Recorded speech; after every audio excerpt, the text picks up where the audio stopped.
Kremlin में रूसी सदर व्लादिमीर पुतिन और बेलारूस के सदर अलेक्जेंडर लुकाशेंको के दरमियान मुज़ाकरात हुए। दोनों रहनुमाओं ने एटमी तवानाई, मुआशी तावन और यूनियन स्टेट की सलामती से मुतल्लिक मामलात पर तबादला ख्याल किया। ये मुलाकात रूसी एटमी सनद की 80वीं सालगिरह की तकरीबात के मौके पर हुई, जिसमें बेलारूस के सदर खसूसी तौर पर मास्को पहुंचे। सदर पुतिन ने कहा कि बेलारूस रूस का एक बड़ा शराकतदार है, क्योंकि बेलारूस की पहली एटमी बिजली घर के क़याम के बाद मुल्क ने एटमी शोबे में अपनी अलग सनत बना ली।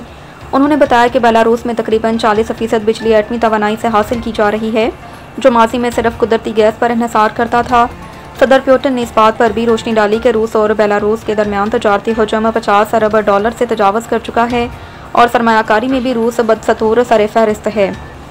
उन्होंने जोर दिया कि बेलारूस ई मोबिलिटी, हाउसिंग के इलेक्ट्रिफिकेशन और डाटा सेंटर्स के जरिए बढ़ती हुई बिजली की मांग को पूरा करने की सलाहियत रखता है। सदर पुतिन ने कहा कि बेलारूस के साथ ताल्लुकात न सिर्फ इक़्तिसादी मैदान में बल्कि सलामती और तवानाई के शोबे में भी मुस्बत रवाबत मरबूत अंदाज में आगे बढ़ रहे हैं। सदर लुकाशेंको ने कहा कि दोनों मुल्कों के दरमियान मसाइल पर खुलकर बात होती है और हर मुलाकात के बाद ताल्लुकात मज़ीद मजबूत होते हैं।